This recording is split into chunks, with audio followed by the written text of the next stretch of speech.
నమస్కారం. సినిమా ఈ 3 అక్షరాలు మనకి ప్రపంచం. మన బాధలు మర్చిపోటానికి, మన సంతోషం పంచుకోటానికి మనం ఆశ్రయించే గొప్ప సాధనం సినిమా. మాయాబజార్లోని సావిత్రి గారి కళ్ళు, బాహుబలిలో ప్రభాస్ గారి పౌరుషం, ఇవి చూసి మనం ఇన్స్పైర్ అయ్యాం. ఇవి మనుషులు చేసిన అద్భుతాలు. కానీ ఇప్పుడు నేను చెప్పబోయే విషయం వింటే మీరే కాదు, పూర్తి సినీ ఇండస్ట్రీ ఉలికిపడుతుంది.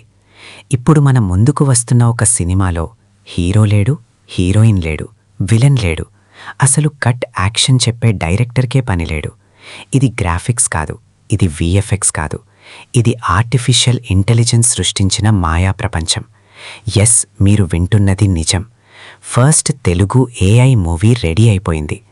మన టాలీవుడ్ వరల్డ్ సినిమా స్టాండర్డ్స్ని మ్యాచ్ చేయడమే కాదు, ఫ్యూచర్ని డిసైడ్ చేసే స్టేజ్కి వచ్చేసింది.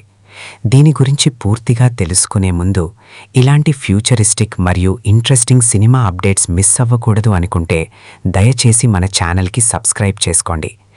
బెల్ ఐకాన్ని కొట్టడం మర్చిపోవద్దు. మీ సపోర్ట్ మాకు చాలా అవసరం. అసలు ఎలా సాధ్యం? ఒక కెమెరా లేకుండా సినిమా ఎలా వస్తుంది? ఇక్కడే మనం జనరేటివ్ ఏఐ పవర్ని అర్థం చేసుకోవాలి. ఒకరు కథ రాస్తారు, ఆ కథని ఒక సాఫ్ట్వేర్కి ప్రాంప్ట్గా ఇస్తారు. ఉదాహరణకి, ఒక 30 ఏళ్ల యువకుడు వర్షంలో ఏడుస్తూ నడుస్తున్నాడు అని టైప్ చేస్తే చాలు, ఆ సాఫ్ట్వేర్ ఆ సీన్ని క్రియేట్ చేస్తుంది. లైట్ ఎక్కడ పడాలి, ఎక్స్ప్రెషన్స్ ఎలా ఉండాలి, బ్యాక్గ్రౌండ్లో మ్యూజిక్ ఏం రావాలి, అన్నీ ఆ కంప్యూటరే డిసైడ్ చేస్తుంది. మన Telugu technicians world class tools like Sora, runway మరియు మిడ్ జర్నీని ఉపయోగించి ఒక పూర్తి నివిడాల చిత్రాన్ని రూపొందించారు. దీనివల్ల ఉపయోగమేంటి? ఖర్చు. 100 కోట్లు పెట్టి సెట్లు వేయాల్సిన అవసరం లేదు. హీరో రెమ్యూనరేషన్లో ఇవ్వాల్సిన పని లేదు. కేవలం క్రియేటివిటీ మరియు కోడింగ్ నాలెడ్జ్ ఉంటే చాలు. కానీ ఇక్కడే ఒక పెద్ద కని ఉంది. ఇది చాలా ఎమోషనల్ విషయం. సినిమా ఇండస్ట్రీ అంటే కేవలం స్టార్స్ కాదు, రోజు కూలీ చేసుకునే light boys, production boys, makeup artists, junior artists, వీళ్ళంతా ఏం కావాలి? ఈ ఏఐ రెవల్యూషన్ వల్ల వీళ్ళ పొట్ట మీద దెబ్బ పడుతుందా? కళ అనేది మనిషి అనుభవం నుండి పుట్టాలి. బాధపడితే కానీ పాట రాయలేం, ప్రేమిస్తే కానీ ప్రేమ కథ తీయలేం. మరి గుప్పెడు చిప్స్, కొన్ని కోడ్స్ ఉన్న ఒక యంత్రం ఆ ఎమోషన్ని పండించగలదా? ఈ సినిమా రిలీజ్ అయ్యాక రికార్డ్స్ బద్దలు కొట్టడం ఖాయమని అంటున్నారు.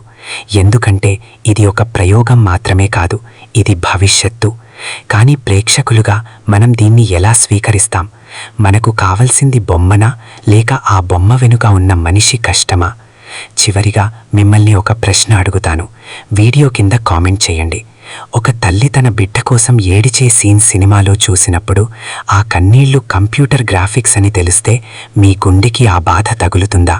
లేక ప్రాణం లేని యంత్రం సృష్టించిన ప్రాణమున్న మనిషిని ఎప్పటికీ రీప్లేస్ చేయలేదా? Think about it.